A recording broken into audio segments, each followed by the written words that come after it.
नमस्कार, मैं अभयराज और आप देख रहे हैं द भारत नाउ। नजर डालते हैं दिन भर की 10 बड़ी खबरों की तरफ।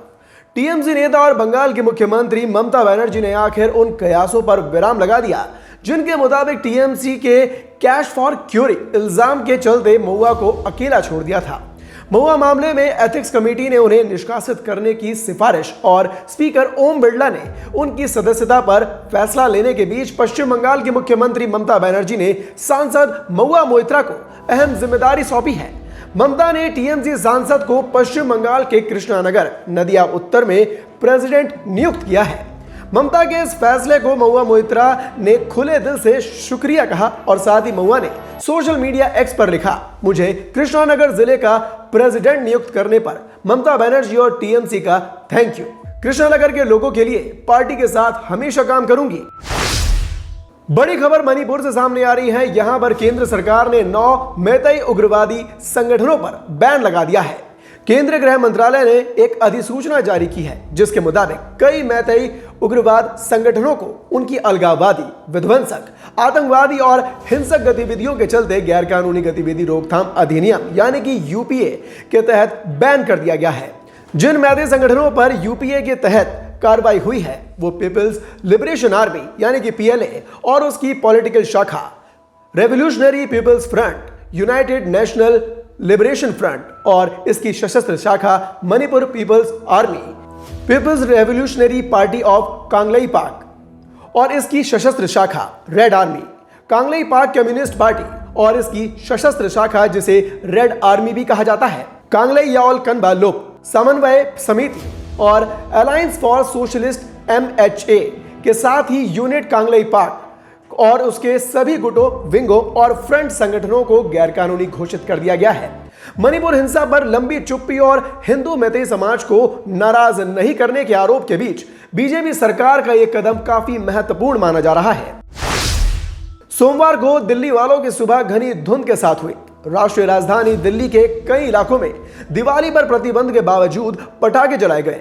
नतीजा यह हुआ कि सोमवार को दिल्ली में वायु गुणवत्ता सूचकांक यानी कि AQI 420 था, जो कि खतरनाक स्तर से काफी ज्यादा ऊपर था, जिसके बाद राष्ट्रीय राजधानी में वायु प्रदूषण को नियंत्रित करने के लिए सड़कों पर एंटी स्मॉग मशीनें तैनात की गई। साथ ही दिल्ली पर्यावरण मंत्री गोपाल राय ने दिल्ली सचिवालय में प्रदूषण समीक्षा बैठक भी की।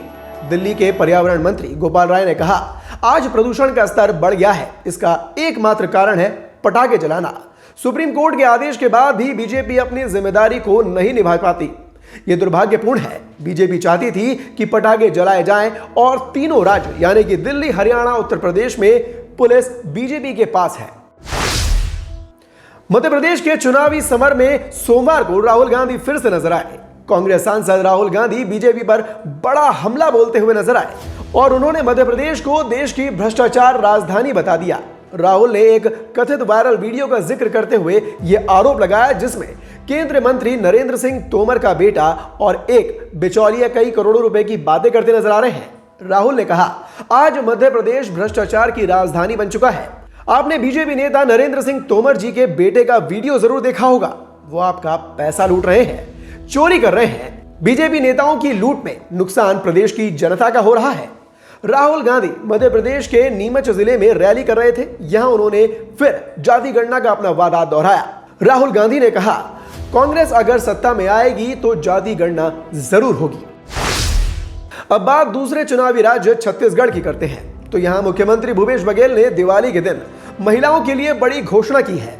उन्होंने कहा है कि अगर छत्तीसगढ़ में कांग्रेस की सत्ता बरकरार रही तो छत्तीसगढ़ गृह लक्ष्मी योजना की शुरुआत की जाएगी, जिसके तहत महिलाओं के खातों में प्रति वर्ष 15,000 रुपए दिए जाएंगे। बघेल ने रविवार को सोशल मीडिया प्लेटफॉर्म एक्स पर पोस्ट कर यह ऐलान किया, जिसमें उन्होंने कहा कि छत्तीसगढ़ गृह लक्ष्मी योजना महिलाओं के खातों में हर साल 15,000 रुपए, ना फॉर्म भरे ना लाइन में लगे। बिहार के मुख्यमंत्री नीतीश कुमार के बयान का समर्थन में अब खुलकर बयानबाजी होने लगी है। पहले तेजस्वी यादव, फिर पप्पू यादव और अब जेडीयू विधायक गोपाल मंडल ने सीएम के बयान को सही ठहराया। मंडल ने कहा कि अगर ये बात सीएम बायोलॉजी या फिर अंग्रेजी में कहते तो बवाल नहीं होता। उन्होंने हिंदी में आसान भाषा में कह दिया तो बवाल हो गया। सीएम को बदनाम किया जा रहा है। गोपाल मंडल यही नहीं रुके, उन्होंने पूर्व मुख्यमंत्री जीतन राम मांझी पर भी जमकर निशाना साधा और कहा कि मांझी का दिमाग ढीला हो गया है। जेडीयू विधायक ने कहा कि मांझी की उम्र नीतीश कुमार से ज्यादा है, वो बहकी बहकी बातें कर रहे हैं। सीएम का खाना पहले डॉक्टर चेक करते हैं और फिर उन्हें खिलाया जाता है। हिंदू धर्म और खासकर रामायण के खिलाफ लगातार मोर्चा खोले हुए समाजवादी पार्टी के नेता स्वामी प्रसाद मौर्य ने एक बार फिर विवादित बयान दिया है। मौर्य ने 4 हाथ वाले बच्चे के पैदा होने पर उसे लक्ष्मी मानकर पूजा करने वाले को सोशल मीडिया के जरिए कहा कि दुनिया में किसी भी नस्ल और जाति में 2 हाथ वाले बच्चे पैदा होते हैं, तो 4 हाथ वाली लक्ष्मी कैसे पैदा हो गई? अगर आपको पूजा करनी है तो अपनी पत्नी की करे, जो कि पूरी निष्ठा से पूरे परिवार की देखभाल करती है। स्वामी प्रसाद मौर्य लगातार हिंदू धर्म से जुड़े अंधविश्वासों पर बोलते नजर आ रहे हैं। आगरा जिले के जगनेर कस्बे में स्थित ब्रह्म कुमारी आश्रम में शुक्रवार रात 2 बहनों के कथित तौर पर आत्महत्या करने के मामले में कार्रवाई करते हुए पुलिस ने सुसाइड नोट में शामिल 4 लोगों में से 3 को गिरफ्तार कर लिया। मृतक बहनों ने इन लोगों को मौत के लिए जिम्मेदार ठहराया था। गिरफ्तार आरोपियों के खिलाफ आगरा के जगनेर पुलिस स्टेशन में धारा 306 आत्महत्या के लिए उकसाना के तहत मामला दर्ज किया गया। डीसीपी का कहना है कि शुरुआती जांच में ऐसा लगता है कि मृतक और आरोपियों में पैसों का विवाद था और आरोपियों ने मृतकों को धोखा दिया था। आपको बता दें, दोनों बहनें करीब 8 साल पहले ब्रह्म कुमारी आश्रम से जुड़ी थी। शुक्रवार रात आत्महत्या से पहले उन्होंने उनके व्हाट्सएप के जरिए अपने भाई को सुसाइड नोट भेजा था। ब्रिटिश प्रधानमंत्री ऋषि सुनक की कैबिनेट में बड़ा फेरबदल देखने को मिला। सुनक ने भारतीय मूल की गृह मंत्री सुएला ब्रेवरमैन को बर्खास्त कर दिया है। असल में गृह मंत्री सुएला ने पिछले हफ्ते शनिवार को हुए फिलिस्तीन के समर्थन में एक मार्च को संभालने के लिए पुलिस के तरीके पर सवाल उठाते हुए एक लेख प्रकाशित कर ऋषि सुनक को चुनौती दी थी। इसके साथ ही उनके उस बयान की भी कड़ी निंदा हुई थी जिसमें उन्होंने लंदन पुलिस पर हमला करते हुए कहा था, लंदन का पुलिस बल फिलिस्तीनी समर्थक भीड़ के कानून तोड़ने की अनदेखी कर रहा था और इसके साथ ही उन्होंने गाजा में संघर्ष विराम का आह्वान करने वाले प्रदर्शनकारियों को नफरत फैलाने वाला बताते हुए प्रधानमंत्री ऋषि सुनक को चुनौती दी थी। इसके साथ ही ऋषि सुनक की कैबिनेट में दूसरा बड़ा बदलाव है और आपको बता दें, पूर्व प्रधानमंत्री डेविड कैमरन की वापसी हो गई है, जिसके चलते कैमरन को विदेशी मंत्री बना दिया गया है।